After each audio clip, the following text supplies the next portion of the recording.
¿Verdad? ¿No? Vale, pues vamos a continuar con las sesiones de tarde y empezamos con el doctor Antonio Vaquero, que nos va a hablar de las manifestaciones no musculares de la distrofia muscular facioscapulohumeral FSHD. El doctor Vaquero es médico especialista en neurología y medicina de trabajo, médico adjunto del servicio de neurología en los hospitales universitarios Ramón y Cajal y Puerta de Hierro en la Universidad Autónoma de Madrid y es miembro del grupo sanitario FSHD Spain. Así que empezamos ya con el doctor Vaquero y le dejamos que dirija la sesión.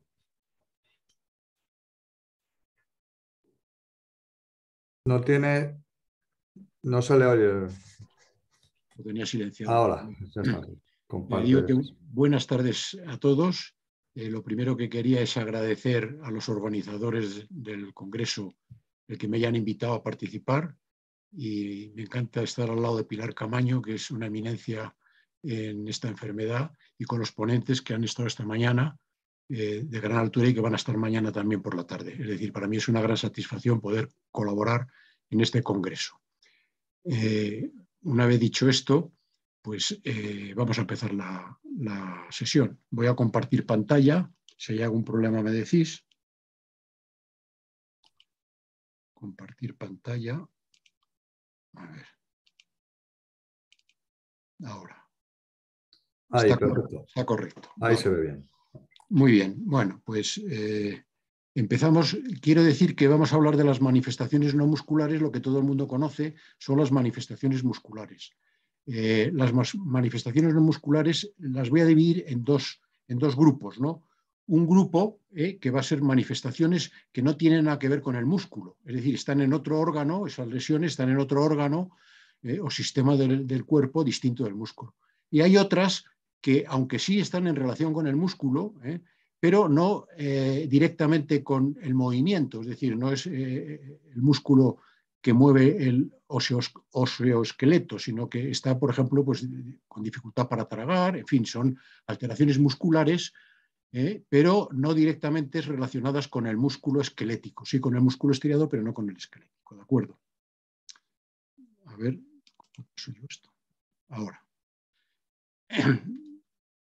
Entonces, vemos aquí, este es un recordatorio antes de entrar en el tema de la enfermedad nuestra, ¿no?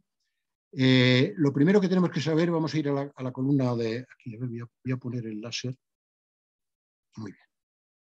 La enfermedad nuestra, que ya sabéis que se conoce desde 1884 por Landozzi de Yerin, ellos ya describieron la enfermedad tal y como la conocemos hoy y la denominaron distrofia muscular facioscapulohumeral, ¿no? Atrofia muscular progresiva, que era entonces facioscapulohumeral. Bien. En este cuadro que he cogido prestado de Benner, vemos los músculos principalmente afectados. Los que están en malva son de inicio, al iniciar la enfermedad, de inicio precoz, y los que están en azul son más tardíos, ¿no?, de la enfermedad. La enfermedad se llamó distrofia muscular facio-escapulohumeral por los músculos que primero se afectan. Como sabéis, son los de la cara, ¿no?, músculos faciales, facio, los de la escápula y del húmero, que son los del brazo, la parte superior, escapulohumeral, y por eso se llama facioscapulohumeral. Pero no afecta solo a esos músculos. Es muy frecuente, y también desde el principio, pero que muchas veces pasa desapercibido o no se da uno mucha cuenta, que son los músculos abdominales, por eso hay protusión del abdomen, y de los músculos paravertebrales, que son los que mantienen rígida la columna vertebral, vamos. Y entonces por eso hay tantas desviaciones de la columna. Lo primero que llama la atención es que en la mayoría de los casos, una vez que empieza facial, escapulohumeral, pasa a las piernas, pero a la parte distal de las piernas. Veis que está en malva los músculos que hacen que el pie haga la dorsiflexión del pie, o sea, para caminar levantemos el pie, ¿no? Y por eso tenemos pie caído, ¿de acuerdo? Y luego ya más adelante aparecen la cadera, los músculos de la cadera y del muslo, ¿de acuerdo? Entonces, esta es la distribución que aparece. Hay que saber que un 25% de los pacientes no tienen afectación de la cara o la tienen muy, muy débil, con lo cual a veces complica el diagnóstico. Segundo, la mayoría de la gente acude al médico por la manifestación de la distrofia escapular y humeral, es decir, no puede levantar los brazos. Pero hay que saber que, esto se sabe gracias al registro de pacientes con muchos estudios, que el 10% empieza en los miembros inferiores y casi siempre un 10% empiezan y durante varios años, un año o más, por dificultad para levantar el pie porque se afecta este músculo. En el libro que nosotros editamos de Soñar nos hace fuertes, había varios testimonios de que se había empezado por el pie y tardaron hasta 2 y 3 años en ser diagnosticado de distrofia facioscapulométrica. Esto es lo que conocemos y esto es de lo que no vamos a hablar, pero que lo quería recordar. La enfermedad, ¿qué características tiene la enfermedad? Como sabemos, es una enfermedad genética y hereditaria, es decir, que se pasa de padres a hijos, como es dominante en un 50%. Hay un 30% que aparece de novo, es decir, que no tienen antecedentes familiares, pero una vez que ya la tienen, pasa a ser hereditaria en el 50%. Es una enfermedad rara, entre 5 y 7 por 100.000 habitantes, es decir, 1 cada 15 o cada 20.000. Afecta a ambos sexos, a todas las edades, aunque es mucho más, cuando debuta es entre los 10 y los 20 años, casi el 90%. Afecta a todas las razas, todos los continentes, en todo el mundo. Es una enfermedad progresiva, por eso se dice degenerativa, porque degenera el músculo y progresivamente no se puede detener esa progresión. La característica, que esto es muy importante con otras enfermedades, distrofias como la de cinturas, etcétera, es que es asimétrica. No en el 100%, pero sí en un casi, podemos decir, en un 70-75% es asimétrica. Es decir, que un lado del cuerpo se ve más afectado que el otro lado del cuerpo, que un lado de la cara se ve más afectada que el otro. La característica más importante de esta enfermedad es que es muy variable. Y es muy variable no solo dentro de distintas familias, sino dentro de una familia. Ya sabéis, en mi familia, que lo he comentado antes, el primer caso es de 1910 más o menos, tenemos 6 generaciones afectadas con 27 enfermos a lo largo de todos estos años. Bueno, pues hay desde gente, desde familiares que murieron jóvenes a los 30 años, que no podían caminar, hasta personas que trabajaron en sus profesiones perfectamente y murieron a los 86 y normales, ¿no?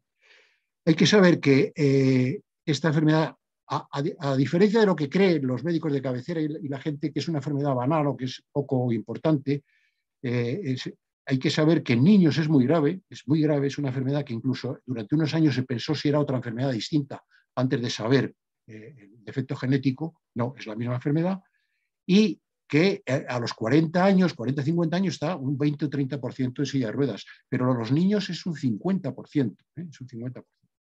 Es decir, que es una enfermedad que se conoce por sus manifestaciones musculares, una enfermedad rara que afecta a todos los sexos, afecta a todas las personas y que tiene estas características. Y con eso ya la enfermedad es un recordatorio. Pero vamos a la conferencia.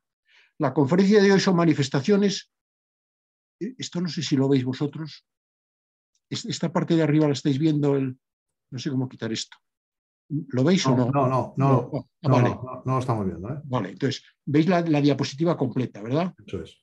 Vale, entonces, como he dicho, vamos a dividir en 2 partes. Una que son, lo que va a venir aquí, son manifestaciones no relacionadas con la afectación muscular y por tanto están en otros órganos o sistemas distintos del músculo, y otras que, aunque sí están relacionadas con la afectación muscular, no directamente con el músculo esquelético, que es el que hace el movimiento. ¿De acuerdo? A ver cómo. Ahora. Aquí vamos a ver. Empezamos con las afectaciones que afectan a otros órganos. Como veis, para algunos puede ser una sorpresa, para otros lo conocéis, puede afectar a los ojos, a la audición, al oído, al esternón, al corazón y al cerebro. Eso lo vamos a ir viendo a lo largo de eso. Y estas son las otras manifestaciones que sí están en relación con el defecto muscular, ¿no? Pero no con el movimiento, no con el movimiento del brazo, de la pierna, con el caminar, pero que sí afectan en algunos pacientes a la respiración, al sueño, al habla, al tragar, a la disfagia, el dolor, que es muy importante, y a la fatiga. Pues todo esto es lo que vamos a ir viendo en el día de hoy. Como veis, esto es una enfermedad que no solo afecta al músculo, porque muchos médicos de cabecera creen que solo afecta al músculo. Y algunos neurólogos no muy duchos en enfermedades musculares, porque les hay especialistas en otras especialidades que en el músculo, pues a veces también desconocen estas manifestaciones extramusculares, ¿no?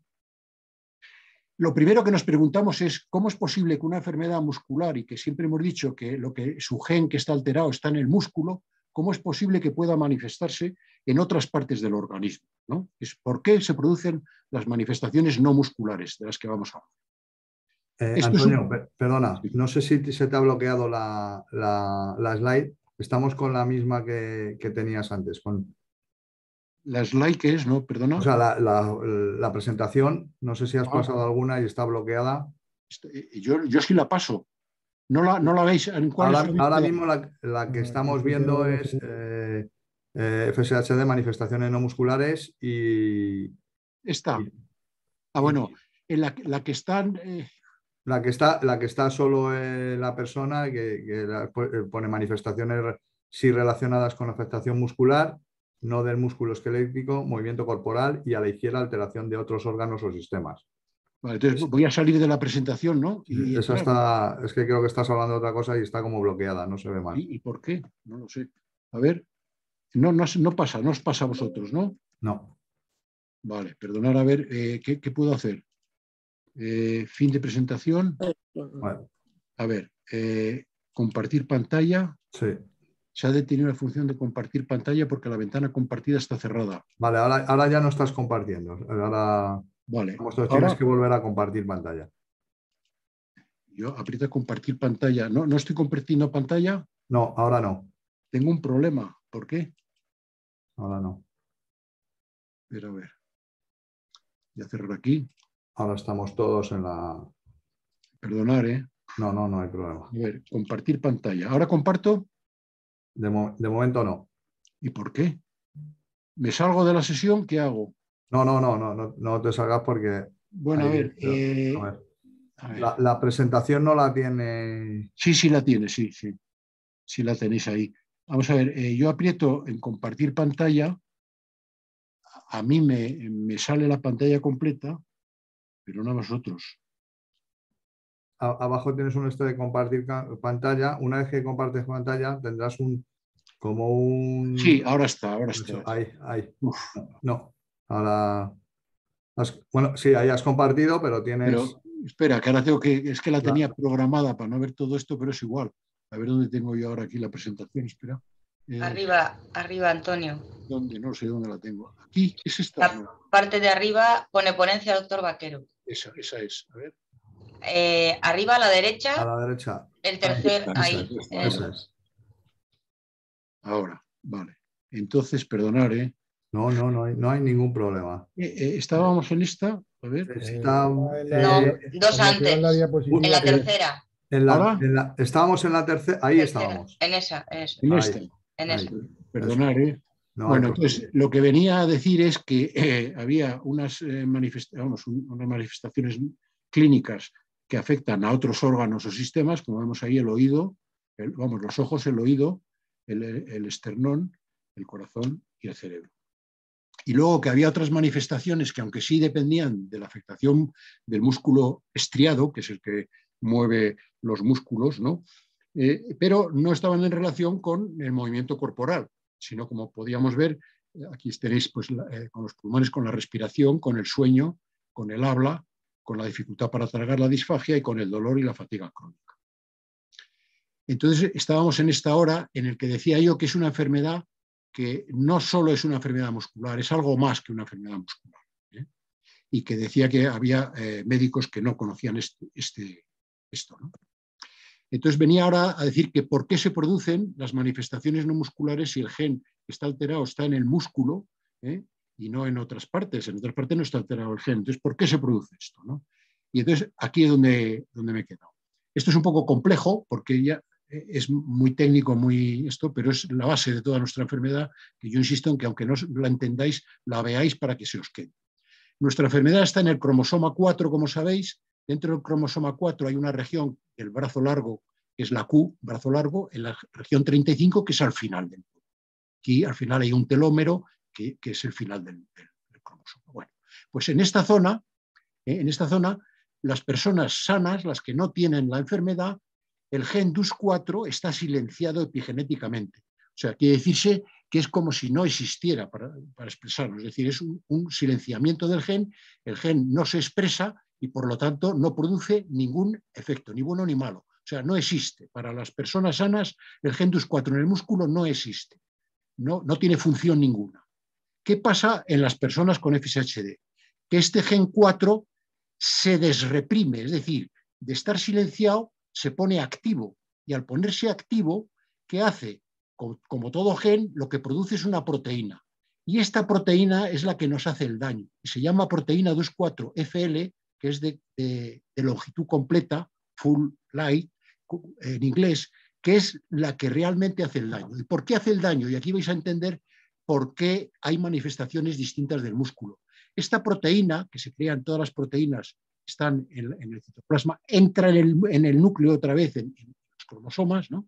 Y entonces, a distancia, veis que tiene un efecto sobre más de 100 genes, algunos dicen 200, está documentado muy bien el efecto en el músculo esquelético, por ejemplo, en 20 o 30, con muchas cadenas alteradas, ¿no? Entonces, que realmente lo que nos está produciendo la enfermedad son el gen DUS4 y estos 100 genes que son los que van a producir la lesión, ¿de acuerdo? Entonces, la proteína DUS4 se ha visto que no está continuamente manifestándose, puede ser a impulsos, pero una vez que ya ha despertado estos genes, estos siguen su actividad independientemente de que siga la proteína DUS4 o no. Bueno, entonces he puesto un ejemplo. Esto es por qué fuera del músculo, porque esta proteína va a otras células del organismo y despierta genes que actúan a otro nivel, ¿de acuerdo? Entonces he puesto el ejemplo este, que es el gen de la distrofia facioscapulohumeral de la región 1, que es el que se creía al principio que era el gen que producía nuestra enfermedad, hasta que se descubrió que no, que era el DUS4, ¿no? Bueno, pues este gen se ha visto que está sobreexpresado, el gen FRG1 está sobreexpresado en los músculos de los enfermos, pero se ha visto que este gen está relacionado con lesiones musculares, con anomalías vasculares, en este caso pues veremos que en la retina, y con alteraciones del cerebro. Es decir, que las manifestaciones extramusculares, más que directamente implicado el gen DUS4 per se, es porque el gen DUS4 actúa sobre otros genes, que estos genes actúan sobre ese órgano. Esa es la teoría más fácil de explicar. Entonces, eso es lo más complicado que os voy a explicar. Entonces, las manifestaciones clínicas no musculares de otros órganos, vamos a ir viéndolas. Vamos a ir uno por uno, ya lo he visto. Ojo, aquí voy a hacer un inciso porque hay la irritación corneal que sí está en relación con la debilidad muscular, pero quiero aprovechar para decir que es lo que más conocen los enfermos, y es que como no se puede cerrar el párpado por la noche, se produce una irritación corneal que puede llegar a úlceras y puede o bien lagrimear mucho el músculo, el ojo, o perdón, no tener lágrimas y producir sequedad. Es importante que esto lo sepan los enfermos para ponerse lubricantes, lágrimas artificiales, incluso taparse el ojo, ¿no? Esto no tiene nada que ver, la irritación corneal, con las manifestaciones extramusculares. Vamos a la que sí tiene que ver, que es la retinopatía vascular. La retinopatía vascular consiste en lo siguiente. Esto es el ojo, como veis. Este es un aparato que es el oftalmoscopio, que sirve para ver el fondo del ojo. Este es el fondo del ojo, este es el ojo y este es el fondo, donde están los vasos, ¿no? Aquí están las neuronas con las que se ve, y las neuronas, toda neurona tiene que tener su irrigación vascular.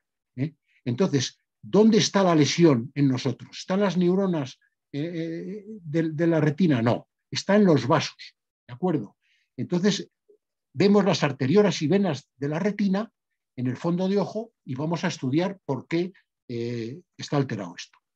Aquí vamos a ver dos pacientes que tienen FSHD, uno que no tiene alteraciones de la retina y otro que sí tiene alteraciones de la retina.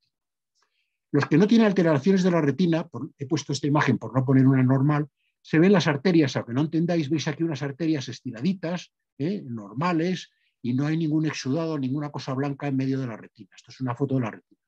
Ahora vamos a ver un enfermo con FSHD sacado de aquí, ¿no? De Jocelyn, las dos diapositivas. Entonces, vemos, mira, ¿veis estas flechas verdes? Hay una tortuosidad de las arterias. Las arterias se van plegando y en vez de estar estiradas, como están aquí, se van plegando. ¿Lo veis? Y aquí lo mismo, todas las arterias. ¿Esto qué hace? Que los flujos sanguíneos a nivel de la retina se vayan enlenteciendo y se exude, es decir, pase líquido de las venas o de las arterias, pase a la retina. Y esto produce desprendimiento, se llama exudado retiniano, y produce desprendimiento de retina y ceguera. ¿De acuerdo? ¿Esto cómo se ve? Lo vais a ver aquí muy fácilmente. Esto es una fluoresceína, una arteriografía de fluoresceína. Se pone la fluoresceína intravenosa en el brazo del paciente y al rato, a los 10 minutos, un cuarto de hora, se hace una foto de cuando pasa esa fluoresceína por las arterias. Veis que estas son las arterias de una persona normal, ¿de acuerdo? Vamos a ver qué pasa. Esto también está sacado de aquí de Lee, ¿no? Entonces, tortuosidad de los vasos retinianos. Aquí lo veis perfecto. Esto es una persona normal y esto es un enfermo con FSHD. Cuanto más tortuosidad haya y más apelotonamiento de vasos haya, más probabilidades haya de que se extravase el líquido de las venas, de las arterias, y pase a la retina y produzca problemas de desprendimiento de retina, glaucoma y ceguera. ¿De acuerdo? Esto, que es asustante, quiere decir que es muy poco frecuente. Y vamos a ver, lo que pasa es que hay que conocerlo. Porque si alguien nota pérdida de vista, lo primero que tiene que ir es al oftalmólogo a decir: yo padezco FSHD y me tienen que mirar el fondo de ojo por si tuviera un problema en la retina. ¿De acuerdo? Esto es muy variable, porque cuento siempre la anécdota del doctor López de Muñain, que en el primer congreso, ¿os acordáis?, que presentó las manifestaciones clínicas, su mujer es oftalmólogo, y entonces su serie de España es de las más altas de FSHD, y entonces a todos les mandaba, cuando salieron estas publicaciones en los años 90, del 90 y 2000, a todos los enfermos los mandaba, y decía a su mujer: déjame de mandar enfermos que no veo ni uno, ¿entiendes?, con esta alteración. Es poco frecuente.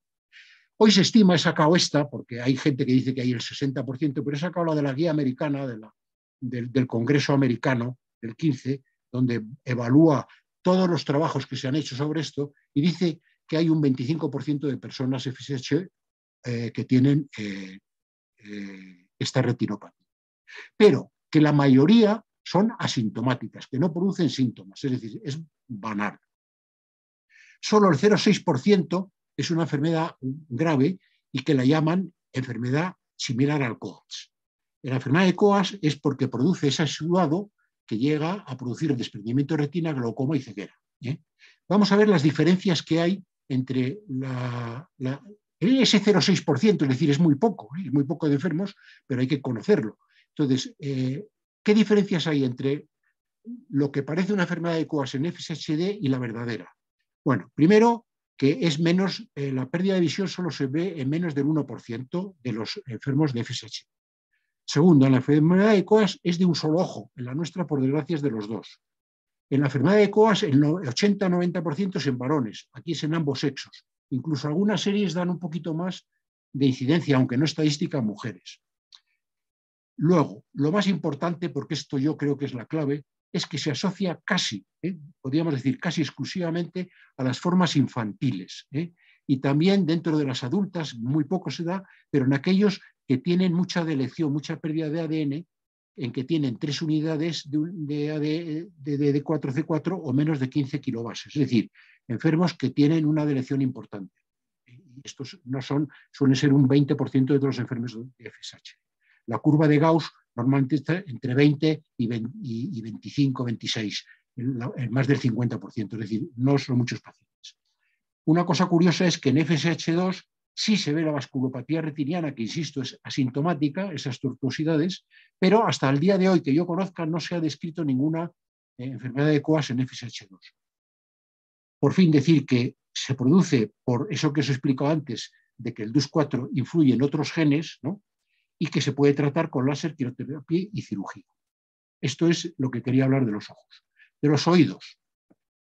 De los oídos hubo mucha controversia porque se decía que en unas publicaciones que muchos enfermos de FSH que se quedaban sordos y otros decían que ninguno. Entonces, simplemente he puesto esta diapositiva para explicaros un poco. Por aquí entra el sonido, esta es la oreja, este es el oído externo. Este es el oído medio, donde está el tímpano, los huesecillos del oído, que son los que transmiten la vibración sonora a este órgano, que realmente es el órgano importante del oído, que es la cóclea, que es el que traduce las ondas sonoras físicas en impulsos eléctricos que van por aquí al cerebro. Todo esto tiene su prueba, las pongo ahí, no voy a insistir mucho, para determinar una persona que no oye dónde está su lesión. ¿Dónde está la lesión de FSHD? La lesión de FSHD está aquí, está en la cóclea. Es decir, está en el órgano que se encarga de codificar las ondas sonoras en impulsos eléctricos que llegan al cerebro. Pero esa lesión es la misma que se produce en las personas que van avanzando en la edad y la misma que se produce en las personas que trabajan con ruidos durante mucho tiempo. Se estropea la cóclea y hace que no se oiga por el mismo procedimiento. Entonces se dice, entonces, ¿por qué en FSHD esto se da? Entonces, las primeras teorías son muy interesantes y muy ilustrativas, porque si veis esta cadena, que es la que hace realmente que el impulso sonoro llegue a la cóclea para que esta cóclea haga la transmisión sonora a impulso eléctrico, es un mecanismo de protección aquí. Estos huesecillos transmiten la información, pero al mismo protegen, porque un ruido importante puede lesionar la cóclea y para siempre. Entonces aquí tenemos un músculo que se llama el músculo del estribo o estapedio, ¿de acuerdo? Y es un músculo estriado como el mismo que mueve el brazo. Lo único, y mueve un hueso, y mueve el músculo del estribo. Cuando hay un ruido importante en todas las personas, este músculo se contrae y entonces separa el estribo de la cóclea y entonces amortigua la onda sonora y llega muy amortiguada a la cóclea y no la hace daño, ¿de acuerdo? Entonces la primera teoría de Carroll y Bruckner en el 79 decía, bueno, lo que pasa es lo mismo que los que trabajan con mucho ruido, los enfermos de FSHD, este músculo como estriado DUS4 está alterando, vamos, entonces no había DUS4, la misma patología que produce la lesión del músculo del brazo está produciendo esta lesión, es incapaz de tensionarse y entonces transmite la onda sonora con toda su potencia y a la larga está lesionando la cóclea. Bueno, pues esta teoría luego se vio que no era correcta y era falsa. Vamos, falsa no, errónea, o sea, una hipótesis no correcta. Y esto se ve con las pruebas que se han hecho. ¿Cómo se sabe que está en la cóclea? Y esto no voy a insistir porque no sois médicos, pero en fin, esto es el sistema que hay para saber si un niño oye o no oye. Esto es independiente de la voluntad de la persona. Esto se llama fotoestimulación acústica. Esto es un aparato que da un impulso acústico que llega a la cóclea, ¿de acuerdo? Este es el impulso, durante un tiempo la cóclea tarda en llegar el impulso, no se oye nada. En el momento que la cóclea empieza a traducir la onda sonora en onda eléctrica, al mismo tiempo da un eco hacia atrás. Este eco hacia atrás, que es la azul, se recoge en un aparato y se ve en una onda escrita, vamos, dibujada, un fonograma, ¿no? Entonces, aquí se ha visto que en FSHD esta onda está alterada. Es decir, nuestra patología está en la cóclea. ¿Y por qué está en la cóclea? Y entonces aquí estamos las teorías. Hay dos teorías básicamente hoy día. Una, que es porque la vascularización de la cóclea está alterada, lo mismo que hemos visto la vascularización de la retina, por un gen diana de DUS4, o bien, que es una teoría más actual también, que dice que lo mismo que en las células musculares el estrés oxidativo es la que hace que se estropeen las células musculares, aquí el estrés oxidativo de las células ciliares, estas que son las que convierten la onda sonora en eléctrica, son las que se alteran. ¿Y esto cómo se mide? Se mide por audiometría. La persona normal tiene que oír todos los tonos a partir de 20 decibelios. Si tú haces la prueba, que es, oyes un tono y aprietas un botón, es que lo has oído. Si no aprietas el botón, es que no lo has oído. Entonces se van dando intensidades mayores de decibelios. Entonces, si tú no lo oyes a 20, pero lo puedes oír a 30, 40, 50, 60 y esta onda, en vez de quedar aquí, va bajando hacia abajo.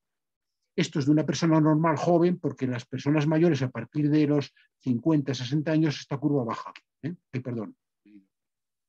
Y esto es cogido de aquí, una curva de un paciente con FSH. ¿De acuerdo? Es oído derecho, oído izquierdo, y veis que a 20 decibelios no oye ningún sonido, que hay que estimular a 30, 40, 50 o más, y cuanto más agudo sea el sonido, que es esta barra, menos oye. Es decir, que los sonidos agudos, y esto ocurre en los traumas sonoros también de personas que trabajan con mucho ruido. Es decir, lo mismo, se estropea la cóclea. Lo que hay que saber es lo siguiente, que la audiometría alterada no es una cosa que tengan todos los enfermos que tengan FSHD. Las personas mayores pueden tener una presbiacusia como todos los demás, ¿no? Y que lo mismo solo se detecta entre un 16 y un 32% de pacientes. Y se ha visto que es mayor también en aquellos que tienen las delecciones mayores, es decir, menores unidades de repetición de DUS4, vamos, de D4C4, y que las kilobases, que sabréis, pues están por debajo de 19. La hipoacusia es grave en las formas infantiles, como lo mismo que la retinopatía.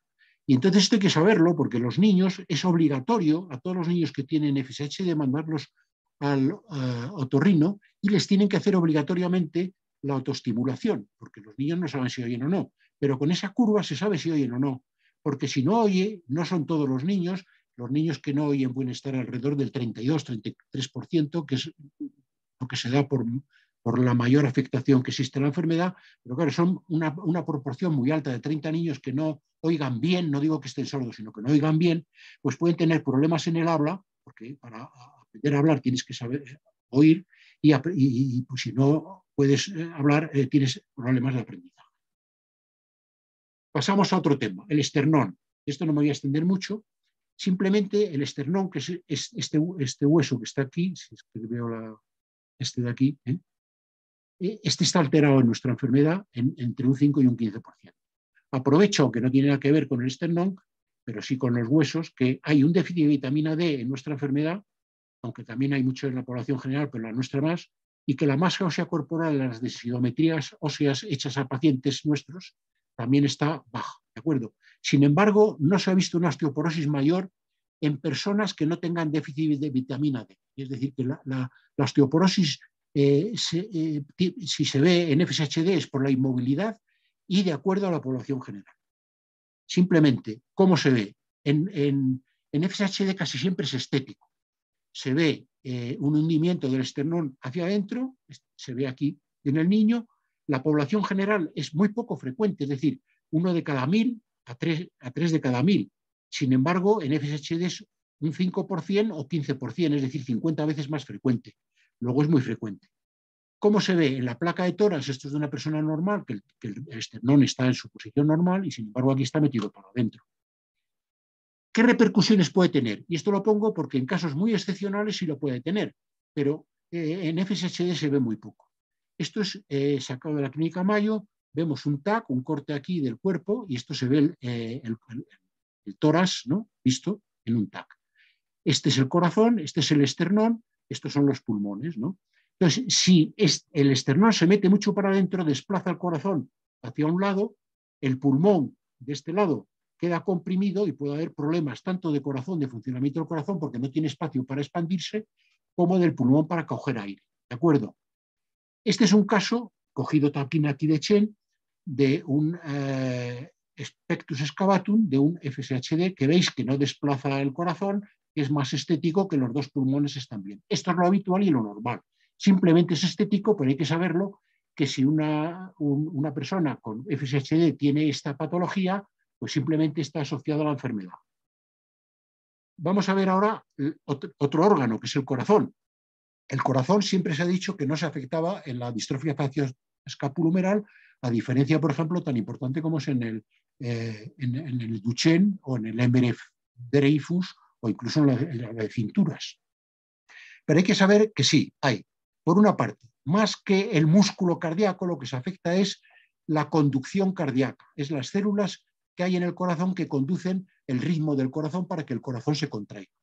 Se ha visto que, también esto es muy variable, pero he cogido también la de la guía americana, que las arritmias están entre un 5 y un 10% de los pacientes con FSHD. Los pacientes la notan como palpitaciones, ¿de acuerdo? Pero lo más importante es que son asintomáticas, raramente pueden dar síntomas. A veces taquicardias, que es por lo que van al médico y dicen, oiga, me va muy deprisa el corazón o el corazón se me pone en la garganta. Esos tienen que ser vistos por el cardiólogo. Y luego es muy frecuente que uno se vaya a operar o que le hagan un electrocardiograma de rutina y aparezca una cosa que se llama hemibloqueo de rama derecha o bloqueo de rama derecha, que se da en el 33% de nosotros, pero que no tiene ninguna importancia. Es simplemente que está un poquito enlentecido la conducción intracardíaca, pero no tiene ninguna repercusión, pero ninguna, es asintomático. Y aquí lo he puesto, mira, esto es un electrocardiograma normal y esto es un bloqueo completo de rama derecha, no es un hemibloqueo, que es lo más frecuente. Y veis que lo único que diferencia, aunque no entendáis, es que este complejo está un pelín más largo que este, pero no tiene ninguna importancia. Y lo que hay que saber es que la cardiomiopatía es excepcional. Se han visto casos muy puntuales de que el corazón esté engrosado o que funcione deficitariamente con insuficiencia cardíaca. Y por último, esto alarma mucho, pero es muy infrecuente, es el cerebro. Esto se ha visto básicamente en publicaciones japonesas, en niños japoneses. Es en FSH infantil, en Europa hay 1 o 2 casos, muy poquitos casos, de FSH infantil, no se ha visto en adultos, y es con retraso cognitivo, desarrollo en epilepsia y retraso del desarrollo. los familiares que tengan niños tienen que saber que esto es posible y el neuropediatra lo sabe perfectamente. ¿De acuerdo? Es excepcional y sobre todo en publicaciones japonesas. Y con eso hemos terminado con las manifestaciones de órganos distintos del músculo. Y ahora vamos, esto va a ir más rápido, que son las manifestaciones que sí dependen del músculo esquelético y que las he metido aquí, porque no están en relación con el movimiento, como es la respiración, el sueño, el habla, la disfagia, el dolor y la fatiga. Vamos a ver, he unido la respiración y los trastornos del sueño porque están muy relacionados. Hay que saber que la insuficiencia respiratoria, dificultad para respirar, en FSHD está descrita en el 15%. No es lo habitual, aunque se esté bastante afectado muscularmente de forma esquelética, es decir, que no se pueden mover mucho los brazos, la afectación respiratoria es leve o no existe. Es verdad que si haces una prueba de función respiratoria de capacidad vital está alterada, pero hay reserva pulmonar suficiente para que eso no repercuta en el día a día. Por ejemplo, la ventilación asistida no traumática, es decir, no con aparato de ventilación traumático, sino con BiPAP o CPAP, que conocéis, es el 1%, es decir, es muy poca la población que necesita ventilación asistida, ¿de acuerdo? ¿Qué se produce durante el sueño? Bueno, hay que saber que la insuficiencia respiratoria es más frecuente en enfermos que tienen que están en silla de ruedas, que están más gravemente afectados en silla de ruedas, o que tienen desviaciones de la columna vertebral. Entonces, en esto sí que hay que hacer estudios de función respiratoria. En el sueño tenemos dos cuestiones. Una que es la apnea obstructiva del sueño, SAO se llama, y la hipoventilación nocturna. Las dos se producen por una debilidad de la musculatura faríngea, que vamos a ver luego con la disfagia. Esto se ha visto, se ha estudiado en el FSHD, que son músculos estriados, es decir, que están en la faringe, que dilatan la faringe para que entre el aire. Al estar afectados durante el sueño se relajan más de lo habitual, entonces la faringe no es que se obstruya, sino que no es que se cierre, sino se obstruye un poquito, la lengua se va un poquito para abajo y puede haber un periodo de que no se respira durante 1, 2 o 3 segundos. Enseguida uno se despierta y respira. Y la hipoventilación nocturna es que si eso es más intenso puede llegar a producir que el oxígeno de la sangre baje un poquito y suba el CO2. Esto da una clínica muy precisa que es dolor de cabeza matutino, somnolencia diurna y mucha fatiga. Entonces, los pacientes que tengan dolor de cabeza matutino, que se duerman en sitios inapropiados, conduciendo, en fin, oyendo un discurso, bueno, eso a lo mejor también otros, ¿no? Como vosotros ahora, ¿no? Pero bueno, pueden tener esta patología del sueño y hay que hacer un estudio poligráfico. Vamos a ver qué pueden hacer también la debilidad de los músculos faringios y otra cosa que se ha demostrado que es la debilidad de la lengua.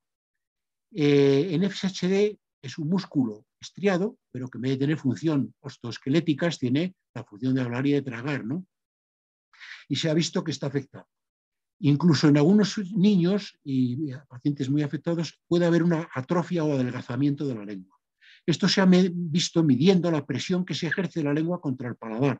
Esto se mide con unos aparatos como este, y entonces se ve que hay menos presión, hay más debilidad. Esto, junto con la debilidad de los órganos faringeos, ¿qué va a hacer? Por un lado, dificultad del habla. El habla está alterado entre el 26 y el 30% de los pacientes que tienen FSHD. Y sobre todo, lo que hay es una dificultad de la pronunciación y de la prosodia. ¿Por qué? De la pronunciación por debilidad de los músculos faciales, que cuando yo estoy hablando, ahora me veis, estoy moviendo la lengua, estoy moviendo los carrillos, estoy echando aire desde el pulmón, todo eso está afectado. Y entonces se hace un habla más monótona y con falta de pronunciación, ¿no? Y ese es el problema, que en niños es un problema también porque pueden tener acoso escolar, ¿no? Entonces, bueno, pues esto hay que saberlo. Y luego la disfagia, que no se le dio mucha importancia porque todos los estudios de funcionamiento del esófago son normales, las esofagometrías, es decir, así como en la atrofia de Steiner, en la distrofia miotónica, se estropea la célula muscular lisa, que es la del esófago, no, nosotros no. Nosotros el intestino no se nos afecta. Lo que se afecta es los músculos que propulsan el globo alimentario desde aquí, desde la lengua, hasta llegar aquí al esófago. ¿De acuerdo? Perdón, aquí al esófago, está la tráquea, al esófago. ¿De acuerdo? Entonces, hay dificultad para tragar. Las series son muy altas. Es leve. Todos dicen que es una dificultad leve, a veces produce atragantamiento, y las series están entre un 9 y un 25%. Y por fin venimos al dolor, y con esto termino. Me estoy extendiendo un poquito más de lo habitual, como siempre es en mí, perdonadme. El dolor es un 75-80%, 88% de los pacientes lo tienen, y la fatiga crónica en un 61%. Esto es un estudio muy importante y para que veáis para qué sirven los registros de pacientes del Reino Unido. Esto lo presentó Porter en el Congreso Internacional del 2021, en junio, con llevaba 1.035 pacientes, de los cuales 900, como veis ahí, contestaron la encuesta, y 700 que tenéis ahí son los que contestaron la encuesta. Bien, vamos a ver. Veis que esto es un dolor, desde que no se tiene dolor a que es muy leve. Estas son las contestaciones, que era un dolor inquietante, angustioso, horrible o insoportable. Este es el número de pacientes sobre los 700. Vamos a ver, si estáis viendo, es un 25%, casi un 24% no tienen dolor. Un 26% lo tienen leve y prácticamente no necesitan tratamiento. Si lo necesitan es un paracetamol muy de vez en cuando. Pero esto es lo importante. Hay un 50% que les dificulta mucho la calidad de vida, porque puede ser desde insoportable, horrible, angustioso e inquietante. ¿Dónde se localiza el dolor? Esto también está prestado y modificado de Jacques en esta publicación, en donde él también hace una encuesta sobre 400 y pico pacientes, y entonces, no encuesta, estudia esos 400 y pico pacientes y ve dónde se...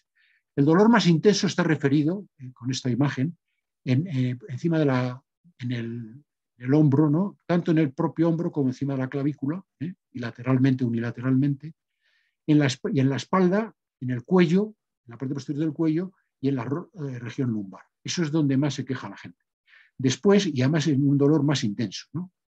Y luego seguido por las pantorrillas, y luego las caderas a nivel anterior, las caderas y los muslos, ¿no? Pero bueno, puede doler cualquier otra parte del cuerpo. ¿Cómo tratamos el dolor? El dolor se recomienda siempre seguir la escala de la OMS, que es esta que os he puesto yo aquí. No se recomienda llegar al tercer escalón. Es decir, nosotros tenemos que tratar el dolor en el primer escalón, siempre que sea posible, y pasar al segundo escalón si no lo conseguimos controlar con el primero. El primer escalón, que ya lo conocéis vosotros, veis que es en los analgésicos y antipiréticos, como es el paracetamol, este es el nolotil, y luego los antiinflamatorios no esteroideos, que es el naproxeno, ibuprofeno, el diclofenaco. Estos son fármacos que hay que empezar de menos a más, el paracetamol, nolotil y luego pues, el ibuprofeno o naproxeno, ¿no? A estos se pueden añadir, también en este primer escalón, los coayudantes, que se pueden darse individualmente o asociados, que son los antiepilépticos, como es la lírica o el gabapentina, o los antidepresivos, como es la mitriptilina, el triptizol. Todos estos fármacos es el primer escalón, bien solos o bien con coayudantes. Si con esto no nos cede el dolor, hay que pasar a los opioides débiles, pero nunca a los fuertes. Esto ya se requiere, por supuesto, receta médica y no están disponibles voluntariamente, ¿no? Entonces, como veis, son opiáceos, derivados bien sintéticos de la morfina o del cannabis, ¿no? Es el tramadol, la peptidina, la pitocina. Estos también se pueden dar o bien con opioides, es decir, unir estos dos coayudantes, es decir, paracetamol y tramadol, alternando o viendo la intensidad del dolor, unos días uno y otros días otro. O sea, en esto nos tenemos que mover. En casos muy excepcionales, ya sea incompatible con una vida más o menos normal, ya tendríamos que pasar a este escalón que no es recomendable, que son los narcóticos ya tipomórficos y estos, ¿no? El fentanilo, que es el más utilizado ahora, la morfina, en fin, todo esto. Entonces, para ver cómo lo está tratando la gente, vamos, los FSHD, en la misma encuesta, no encuesta, sino trabajo de Porter, que era 700 y pico enfermos, este es el uso que se estaba dando de los fármacos para controlar el dolor. veis que el más utilizado era el ibuprofeno, esto ya es tanto por ciento, en el 22% de los pacientes que tenían dolor, o sea, esto es del 50%, esto es de los 400 y pico pacientes que decían que tenían un dolor intenso o insoportable o inquietante. Es decir, los normales, o sea, aquí no entran los 26% que tenía el dolor leve, que con un paracetamol se les pasa. Entonces veis que el ibuprofeno, naproxeno es el más utilizado, el paracetamol, luego la codeína que está aquí unida al paracetamol, que hay un fármaco que une los dos, o bien la codeína solo que está aquí abajo, que la codeína también es un mórfico leve. Luego, y ya estos son los que no son opiáceos. Ya empiezan con los opiáceos débiles, es el tramadol. La mitriptilina, como hemos dicho, es un 5%, es un antidepresivo. Naproxeno es del primer escalón, el diclofenaco también del primer escalón. Pregabalina es el antiepiléptico. La codeína, hemos dicho, es mórfico. La gabapentina también es la lírica, es el antiepiléptico. Y solo un 2% estaban que habían pasado, o sea, de 700 y pico, solo el 2%, es decir, uno y pico, o sea, habían pasado a necesitar morfina. ¿De acuerdo? Había otros tratamientos anecdóticos que no he puesto. Y esta es otra publicación en el que vemos lo mismo. Estos eran 400 y pico pacientes, que el 30% eran con AINES, el 28% utilizaban opioides y en esta escala. Y por fin, los otros tratamientos que se han utilizado son del ejercicio, hidroterapia, acupuntura, masajes, calor, en fin, hasta la marihuana en 2%, que yo no lo aconsejo. Es decir, la marihuana no está autorizada en España para uso medicinal, está en estudio. En Estados Unidos solo está utilizado, por ejemplo, para la ELA, para la esclerosis múltiple, para el Alzheimer, para el SIDA y para muy pocas enfermedades, pero no para las distrofias musculares, por lo cual yo no lo aconsejo ni debe tomarse. Y con esta es la última ya. El ejercicio, ¿qué se ha demostrado en trabajos que es beneficioso? Es el ejercicio físico. Hay trabajos grado de evidencia 2 y 3 que es beneficioso. La fisioterapia y la rehabilitación y la terapia cognitivo-conductual. Estos, el masaje y la hidroterapia, no se ha demostrado con estudios porque no los ha habido, no hay estudios doble ciego, etcétera, con estos dos, pero sí los pacientes que lo han utilizado refieren mejoría. Masaje muscular hecho por un profesional y la hidroterapia, que es la piscina o chorros de agua, en fin. Y lo más importante es, como se trata el dolor, es con los fármacos según pauta médica. Es importantísimo decir que no se puede tomar los fármacos contra el dolor por uso personal y automedicarse. Siempre tiene que ser bajo criterio del médico. Y lo mismo que el ejercicio físico, la fisioterapia, tiene que ser siempre por un fisioterapeuta o un rehabilitador. Pero esto ha mejorado el ejercicio físico, tanto el dolor como la fatiga crónica. Y ya el final es que veáis que no solo es una enfermedad muscular, sino una enfermedad que afecta a otros órganos que no tienen nada que ver con el músculo, y otra sintomatología que sí tiene que ver con el músculo, pero no con el músculo propiamente llamado esquelético. Con esto termino. Os voy a pedir perdón porque me he extendido un poquito más, bastante más de lo que es habitual. Pero eso es una tónica en mí y por mucho que quiero restringirme, al final, perdóname, Pilar, porque te he retrasado, pero en fin. No, yo encantada, que ha sido maravillosa la charla, una clase magistral. Estamos totalmente en tiempo, Antonio, ¿eh? Todavía tenemos 10 minutos para preguntas y demás. O sea que... Os digo, porque a veces quiero terminar en media hora y me pongo tan nervioso que la charla la doy mal, ¿sabes? Entonces he preferido ir rápido, porque he ido un poquito rápido, pero por lo menos que se pueda entender. Y ahora estoy dispuesto a contestar todas las preguntas. Perfecto. Porque es verdad que las manifestaciones extramusculares alarman. Y básicamente las personas que nos están viendo ahora, pues la mayoría, por no decir todas, o bien padecen FSHD o son familiares de FSHD. Entonces, esto no es para alarmar, sino simplemente para conocer y para que en un determinado momento, yo he tenido muchas consultas, ya sabéis que yo resuelvo el 90% de las consultas de los asociados, ¿no? Y aprovecho para decirlo, que tenga un problema, puede consultar a través de la asociación y se le dirige, la asociación dirige al profesional adecuado, bien fisioterapeuta, porque tenemos en el grupo sanitario vuelvo a insistir, tenemos fisioterapeutas, rehabilitadores, psicoterapia, psicólogos, médicos internistas, neurólogo, enfermería, enfermeros, asistentes sociales, en fin, tenemos, quiero no olvidarme, pero tenemos de todo, ¿no? Entonces ellos canalizan las preguntas y entonces, bueno, las que son médicas de tipo neurológico las suelo contestar yo, ¿no? Y entonces, bueno, pues es importante, y he tenido muchas, ¿no? Oiga usted, que es que no veo, es que me pasa esto, es que cal.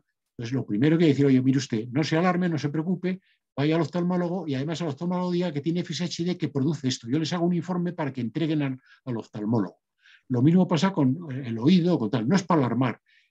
Por ejemplo, para los niños es obligado, o sea, es obligado todo niño, eso lo saben los neuropediatras, no hace falta que insista yo, pero bueno, a veces la familia no lo ha llevado al neuropediatra, en fin, todo niño tiene que pasar por una prueba de estudio audiológico con la autoestimulación, para ver si oye o no, porque se le puede poner, es muy fácil, es un audímetro o bien un implante coclear, en fin, Bueno, con eso termino. Ahora me abro a vuestras preguntas. Vale, pues Espera, voy a quitar la... sí, deja de compartir pantalla, así vemos Sí, a ver nos aquí, vemos las caras. a ver si sé. Sí, Aquí, dejar de... no hay Ya problema. está, ¿no? Aquí, ya está, ¿no? Yo he dejado ya de compartir. Ahí está, perfecto. Vale. Vamos a ver, que te voy a Eh, poner aquí, que tenemos algunas preguntas en el chat, ¿vale? Voy a tratar de irlas preguntando por orden y sí, ahora, porque tenemos, vale, vamos a empezar por... Teníamos al principio de Soraya Hernández una pregunta, nos decía, nací con estrabismo severo donde no se recuperó el 100%. Según profesionales dicen que fue un aviso de la enfermedad. ¿Cuál es su opinión? mira, esa es una pregunta que he tenido que contestar varias veces.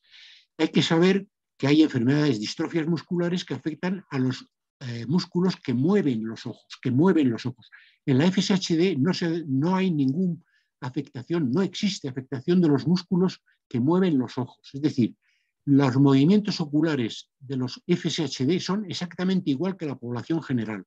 Lo que se afecta son los músculos del párpado, los músculos de la frente, los músculos cigomáticos, que son estos de aquí, que nos hacen que se eleve el párpado para hablar, para sonreír, etc. Los mandibulares, que a veces se puede tener dificultad para masticar.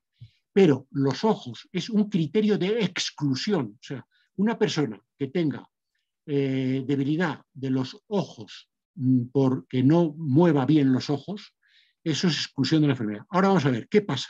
Pues que la población normal tiene estrabismo. ¿De acuerdo? Y además se hereda el estrabismo muchas veces. Entonces puede tener dos genes alterados, por un lado la FSHD y por otro lado el estrabismo y que coincidan ese hijo. Pero puede ser porque haya visto mal de niño y entonces no se le haya corregido la vista, tenga un ojo vago y hace estrabismo.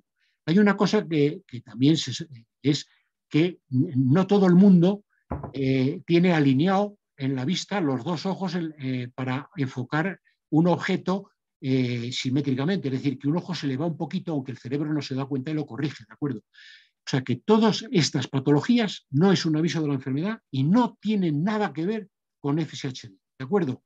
Todo estrabismo en un niño hay que corregirlo como se corrige el de otro niño si es que hay que corregirlo. Hay que poner gafas alternando un ojo a otro, tapando un ojo, como se corrige el estrabismo de otro niño que no tiene FSHD. Esto es muy importante, ¿eh? No tiene nada que ver con la enfermedad. Gracias. Aquí había Roberto de la Fuente, en el chat, cuando estaba haciendo la exposición, decía que había hablado de decibelios y él preguntaba si quería decir hercios, mientras que Ricardo Gerpe dice que no, que hay que aumentar la potencia del sonido en decibelios para que el paciente oiga el sonido a cada frecuencia. Por si estaba hablando de decibelios o de hercios. A lo mejor con 72 años he podido tener una sublingüe, pero vamos, en la escala, si queréis la recupero, la parte de arriba son hercios, es decir, que va 250, 600 hasta 6000, esa es la frecuencia. Entonces los tonos altos son los que van de 1000 y pico, 2000 hercios hacia arriba. Pero la caída, que he explicado, yo creo que he explicado en decibelios, es decir, intensidad, decibelios. Sí. Es decir, que tú cuando haces la prueba, no quiere decir que no oigas, Vamos a ver, es que no oyes a 20 decibelios. A ti te dan un sonido a 20 decibelios y no lo oyes. El siguiente paso es que te lo dan a 30 decibelios y lo puedes oír y aprietas. Pero ya en la gráfica sale para abajo de la línea verde. Esa es la cuestión. Entonces, cuanto menos oigas, el estímulo es mayor. Es decir, de 20 pasan a 30 si no oyes, si no oyes a 30 pasan a 40 decibelios, hasta 80, porque por encima de 80 90, como veis en la gráfica, no ponen porque produce dolor. Y entonces ahí se hace la gráfica. Es decir, se pierde, vamos a ver, en FSH ¿qué hay? Se pierden los tonos agudos, pero insisto, igual que con la vejez, es decir, la presbiacusia, lo mismo, y lo mismo que las personas que han trabajado con ruido durante muchos años en su vida. Es el mismo mecanismo, ¿de acuerdo? Segundo, se pierde tonos altos, pero se oyen a mayor intensidad de decibelios. Lo único que hay que hacer es que te hablen más alto o poner un audífono. Es decir, el audífono lo único que hace es la onda sonora elevar los decibelios para que tú la puedas oír. Es decir, es muy sencillo. Pero entonces, la gráfica de arriba, la coordenada de arriba, eran hercios, que es decir, la frecuencia en la que se pierde la audición, y la de abajo eran los decibelios, la intensidad a la que oyes. No sé si me he explicado. De acuerdo. Si alguien en la respuesta del doctor Baquero quiere alguna respuesta porque no lo ha entendido del todo, lo que sea, lo puede comentar. Yo creo un minuto, casi, si voy a la vida positiva, porque eso no creo que nos lleve mucho tiempo y podemos explicarlo mejor, si me perdona Pilar. Vamos a ver, esta es la audiometría. Vamos a ver, voy a hacerla en pantalla completa. ¿Estoy compartiendo pantalla? Sí. Vale. Vamos a ver, esto es una audiometría normal. Esto es 20 decibelios, aquí están los decibelios y aquí son los hercios. Esto es decir, esto es la frecuencia de la onda sonora. Cuanto más hercios tiene, la onda es más aguda. O sea, si yo digo, oh, esto está aquí. Si digo, esto está aquí. ¿De acuerdo? Es decir, estos son los hercios. Pero la intensidad con lo que hablo yo son los decibelios.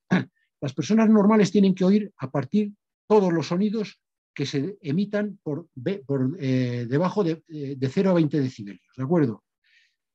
Entonces, si no se oye a partir de 20 decibelios, vamos a suponer que aquí este sonido no lo has oído a 20 decibelios, te lo dan a 30 y no lo has oído. La intensidad es mucho más intensa, es decir, más fuerte el oído. Y entonces llegas aquí, que es esto, ¿no? Es decir, este sonido no lo has oído a 10 ni 20 decibelios, lo has oído a 30. Este sonido, que es de 500 hercios, lo has oído a 40 decibelios. Este de 100 hercios lo has oído a 50. Pero para oír a 4000 hercios te han tenido que dar 100 decibelios, que es casi doloroso. ¿Lo entendéis esto? Sí. Entonces, ¿qué pasa? Que esta persona se puede valer perfectamente con un audífono, que normalmente el audífono lo que hace es llegar hasta los 80 decibelios sin producir molestia. Es decir, que todo esto que no oyes, con el audífono te lo pasa a la línea verde y oyes perfectamente. ¿Me he explicado un poquito mejor? Sí, no, se ha explicado muy bien. No, perdona. Vale. Ahora espera si salgo de compartir pantalla. Tenemos varias preguntas más. María nos preguntaba si hay algún estudio sobre si las hormonas influyen en la FSHD. Sí, vamos a ver. Yo recomiendo, aunque hago propaganda, pero no de mí, porque no sé si me veis. ¿Me veis? Sí. Vale, y no comparto pantalla, ¿no? Porque ya no sé ni... Sí, vale. Recomiendo leer los artículos científicos de los boletines, ¿no? Ahí yo hice un artículo sobre FSHD y mujer, y ahí se explica muy bien lo que es las hormonas femeninas, ¿no? Vamos a ver, aquí hay un problema, que es el siguiente. Los hombres, como global, como conjunto global, están más afectados, más gravemente afectados que las mujeres, globalmente, como conjunto. Y empieza la enfermedad 7 años antes que en las mujeres, ¿de acuerdo? Es decir, aunque haya grupos de mujeres que tienen enfermedad muy grave, aunque haya grupo de mujeres que aparezca antes que su hermano que es varón, etcétera, estoy hablando en global, es decir, el conjunto de todos los varones, FSHD en conjunto, debuta la enfermedad antes y suele tener unas puntuaciones de déficit motor más importantes que las mujeres. Y además se debuta 7 años antes. Bien. Esto se le da vueltas, como podéis saber, hay 20.000 publicaciones. ¿Por qué se produce? Entonces, hay dos explicaciones plausibles. La que ha investigado todo el mundo es la de los estrógenos. Los estrógenos benefician FSHD. Efectivamente, a nivel de laboratorio se ha demostrado que los estrógenos dados a células de FSHD impiden que la proteína DUS4 actúe sobre los genes Diana. Eso se ha visto. Está documentado en esa publicación. Con lo cual, ¿qué quiere decir? Que protegen. Pero ojo, en el laboratorio, ¿de acuerdo? Luego los estrógenos protegen. Vamos a ver qué pasa, hay 2 o 3 artículos ahí, referenciados. ¿Qué pasa en la vida real? En la vida real, todas las encuestas que se han hecho y todos los estudios con embarazadas, etcétera, etcétera, hay 2 disyuntivas. Se ha visto que lo que perjudica a veces es la pérdida del estrógeno. No dar más estrógeno, sino si en un determinado momento tú tienes FSHD y te interrumpen hormonalmente el estrógeno, puedes empeorar. Y esto se ha visto en cánceres de mama, por desgracia, que algunas personas de FSHD tienen cáncer de mama. Durante una temporada se daban inhibidores estrogénicos para curar el cáncer de mama. Y se ha visto en series que al dar esta medicación inhiben los estrógenos bruscamente y esa brusquedad hace que en ese periodo las mujeres empeoren. Eso está demostrado, ¿de acuerdo? Hay publicaciones. Pero no se ha demostrado que una pérdida paulatina del nivel de estrógeno, como pasa en la menopausia, eso se produzca. Entonces vamos ahora a ver qué pasa con 2 cosas. Con las personas que toman la píldora para no tener hijos, ¿de acuerdo? Eso se estás dando estrógenos, ¿no? Bueno, pues no hay estudios que digan que esas mujeres mejoran FSHD, con lo cual no hay que dar estrógenos para curar la enfermedad. No se ha demostrado que a nivel del ser humano dar estrógenos mejore la enfermedad. Luego, olvidaros, no hay que dar estrógenos. Y la otra cuestión que se ha visto es que durante el embarazo, sí es verdad que se aumentan los progestágenos y se disminuyen los estrógenos. Y entonces se está dando vueltas a ver si eso puede estar en relación con el empeoramiento que hay en las mujeres embarazadas. Pero eso es otro tema porque ahí tendríamos que discutir por qué, ¿de acuerdo? Perfecto. Pero los estudios de menopausia se ve que se igualan las curvas de gravedad de varones y mujeres. En FSHD es muy curioso, ya me explico. Hasta los 10 años la enfermedad es idéntica en varones que en mujeres. Incluso algunas estadísticas la mujer está un poquito peor, pero no estadísticamente. Es decir, hasta los 10 años la enfermedad se comporta igual en hombres que en mujeres. No hay estrógenos añadidos en mujeres ni andrógenos en hombres. Y luego, a partir de la menopausia, se igualan también las curvas de gravedad y de disfunción de hombres y mujeres. ¿De acuerdo? Luego, ¿son los estrógenos? Sí, pero puede ser también, como dicen otros investigadores que están en ello, los andrógenos. ¿Por qué no decimos que los andrógenos benefician, es decir, protegen? ¿Por qué? No lo sabemos. Decimos que son los estrógenos porque se ha investigado a nivel celular en el laboratorio que inhibe DUS4. Me he extendido, pero bueno, esa es la explicación. Nos quedan como 3 minutos, pero tenemos alguna pregunta más que quiero a ver si de alguna manera podemos aclararla. Tenemos una pregunta de Carolina respecto al tema auditivo. Si se tiene una pérdida profunda que ya no se cubre con audífonos, ¿podría ser candidato a implante coclear o no serviría esta técnica? Bueno, eso tiene que valorarlo los servicios. Esta es una enfermedad que necesita médicos multidisciplinar, ¿no? Como veis, y aquí veis el ejemplo, ¿no? Es la cóclea, ¿no? Entonces, esto lo tienen que valorar los servicios de otorrino y concretamente la unidad de implante coclear, ¿no? Porque la patología que se produce, bien sea por el DUS4 o bien sea porque el estrés oxidativo, en definitiva es lo mismo que le ocurre a la persona mayor o al que ha tenido un trauma acústico durante toda su vida. Y a esos sí se les pone implante coclear en unas determinadas características. Es decir, está implicada la edad, está implicada unas pruebas que hacen previas para ver si responde a la cóclea. Porque, ¿qué pasa? El implante coclear no es más que un audímetro, por decirlo así, lo explico de plan popular, ¿no? Que el impulso sonoro va directamente a la cóclea, sin pasar por el oído medio ni por los huesecillos, va directamente a la cóclea y hace que el estímulo sonoro físico pase a estímulo eléctrico. Eso es lo que hace el implante coclear.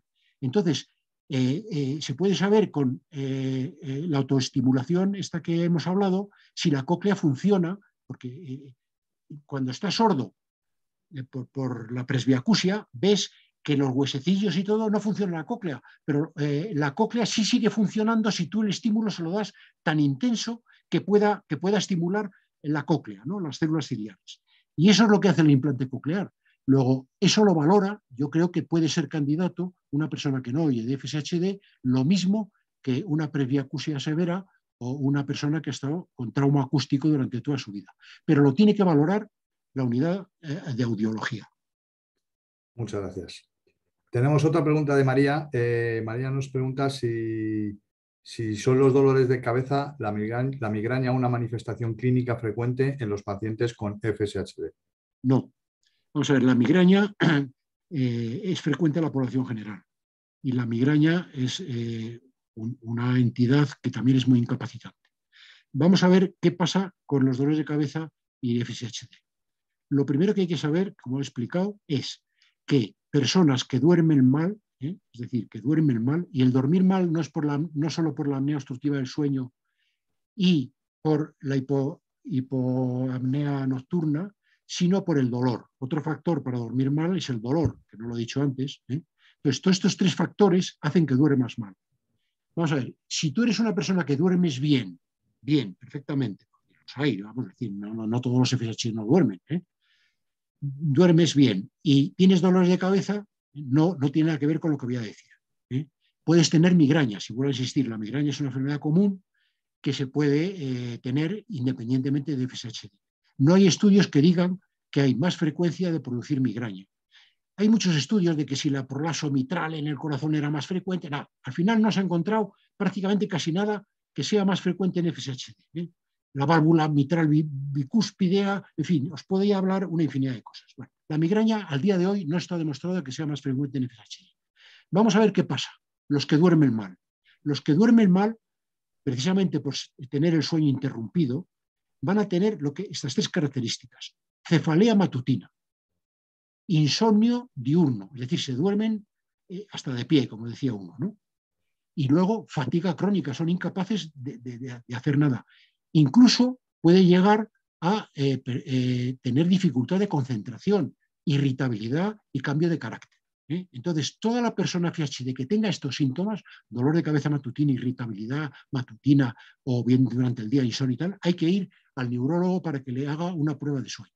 Porque con una BiPAP por la noche soluciona todo esto. Ahora bien, el que tenga migraña, si además tiene trastorno del sueño, la migraña se le multiplica por 2.